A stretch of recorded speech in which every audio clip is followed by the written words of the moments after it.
अस्सलाम वालेकुम, welcome back to my channel. So आप सब हेयर ऑफियत से होंगे। सो गाइज, आज की इस वीडियो में हम शुरू करेंगे ACC 501 फाइनल टर्म्स के पास्ट पेपर। कुछ पास्ट पेपर हमें ऑलरेडी कवर कर चुके हैं। अगर आपने वो लेक्चर हमारे वीडियोस वगैरह नहीं देखी तो ऊपर आई के बटन पे क्लिक करें और हमारे प्रीवियस लेक्चर को देखें। वहाँ पे हमने पास्ट पेपर कवर किए हैं कुछ ना कुछ। इस लेक्चर में हम आज कुछ इंपॉर्टेंट MCQs वगैरह डिस्कस करेंगे।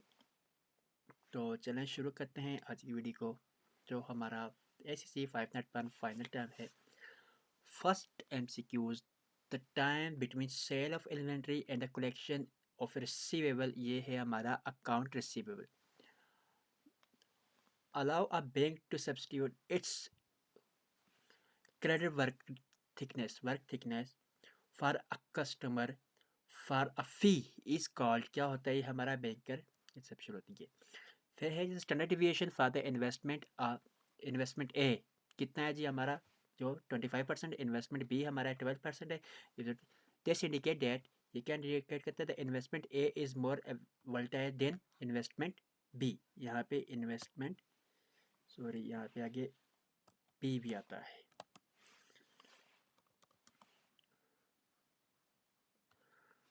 Yes, no correct.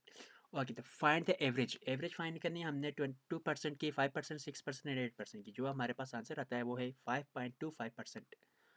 Which of the following characteristic is not a symmetric risk, systematic risk। Systematic risk क्या चीज़ नहीं है हमारा, strike call in a company. A company has 2 directors and 1 share holders. एक company जो director है और 1 share holders है, which has, किसके पास 25% पावर ऑफ शेयर्स है। तो the vote of director is कितना होगा जी, 50%, sorry 50। And investment will be, investment क्या होती है, रिजेक्ट होती है if the IAR does not extend. अगर IAR एग्जिस्ट न करे, the require return and retired अगर और एक्सेप्ट होती है दूसरी। अगर यानी IAR डज नॉट एग्जिस्ट हो तो फिर रिजेक्ट कर देते हैं, वरना उसकी क्या आती है, एक्सेप्ट होती है। Which of the following is the overall return the firms earn must earn. कितना अर्न करती है, its extension assets to maintain the value of stocks. Value of stocks को मेंटेन करने के लिए तो वो हमारा होता है WACC, weightage average cost of capital. Which of the following is the returns the firms creditor demand on new borrowing. New borrowing पे वो है कॉस्ट ऑफ डेबिट। नेक्स्ट देखते हैं, in which type of project the unequal lives of the project does affect the analysis। किस पे, independent पे। Next है, mister Naveed has bot 100 shares of corporation. 100 share of corporation 1 year पहले, 1 साल पहले खरीदे थे, एंड 30 Rs 23 पर शेयर पे। 1 ईयर लास्ट लेटर और the last year he receive dividend. कितना रिसीव किया है, 1.50 पर share. At the end of the year, साल क्या पे, द स्टॉक सेल कितना करता है, 31st। एज पर the given information what will be the total percentage return कितनी है, वो है 41.30%। Which of the following known is the group of assets such as stocks and bonds, तो वो है portfolio. Suppose an initial investment for a project Rs 16 million and the cash flow Rs 3 million in the first year, 9 million, and the second year कितना है जी, 5 million है। The third year the project will have payback period of 3.1 year. Find the cash cycle inventory period of 38 days. Account payable period is 50 days and the average account receivable period is 30 days, sorry। तो यह total हमारा आ रहा है 18। You need 10,000 to buy a new television. If you have 600 investment at 5% compound annually, how long will you have to wait to buy the television? 10.51 years। ऐसे 6,000 into 1 + 5% हमारे पास जो है power, हम 10.5051 देंगे तो ये हमारे पास अराउंड आएगा 10,000 टोटल। नेक्स्ट देख लेते हैं, विच of the following is the example of positive convent maintaining a firm's working capital at or above more specific maintenance level. ठीक है, नेक्स्ट है जी, which of the following is measured by relevant ratio dividend policy. Which of the following statement show assets, liabilities and net worth as a specific date? क्या share करती है जी कि हमारी balance sheet show करती है asset, liabilities और net worth को specific date की. प्रोडक्ट कास्ट इंक्लूड होती है किस में जी, है मैन्युफैक्चरिंग और हेड.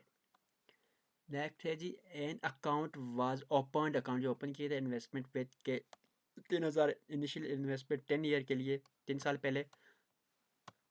द एंडिंग बैलेंस, उसका आखिरी balance of account is RS 4,100 था. If the interest was accomplished, how much component interest was earn, कितना उसने अर्न किया है जी, 1,100. इन दोनों का आपस में माइनस करेंगे तो हमने उसने इनिशियली जो इन्वेस्ट किया था वो था उसका 3,000, और जब उसने 10 साल पहले, और जब उसने फिर अकाउंट ओपन किया तो उसके पास था 4,100, तो उसके पास 1,100 तो उसका प्रॉफिट आ गया. What is the effect annual rate of 7% component monthly? 7.12. Which of the following cash flow activities are reported in the cash flow statement and the income statement? Operating activities है. Which of the following 10 term refer to establish of the standard to follows for a corporation? वो है हमारा benchmarking. Which of the following is measured by the profit margin? Operating efficiency. Next 25 पे देखते हैं, rules of 72 finding the numbers of periods in fairly application applicable to which of the following range of discount, तो वो हमारा है 5 to 20%. Which of the following refer to the conflict of interest between principal and agent? Principal हमारा और agent के दरमियान तो कितना होता है, क्या होता है, वो एजेंसी प्रॉब्लम्स होती हैं. याद रखना, प्रिंसिपल हमारे जो होते हैं शेयर होल्डर होते हैं, एजेंट हमारा कौन होता है, मैनेजर होता है. Which of the following is a series of constant cash flow that occur at the end of the each period for some fixed number of period? तो है ordinary amenities. Next, which of the following areas of finance deal with stock and bond? stock and bond के साथ जो deal करता है वो होते हैं हमारे financial institute, international finance और investment. ये investment, जस्ट इन्वेस्टमेंट ही है. जस्ट चेक कर लेते हैं जी, कंफर्म करते हैं इस MCQs का जो राइट आंसर वो क्या है.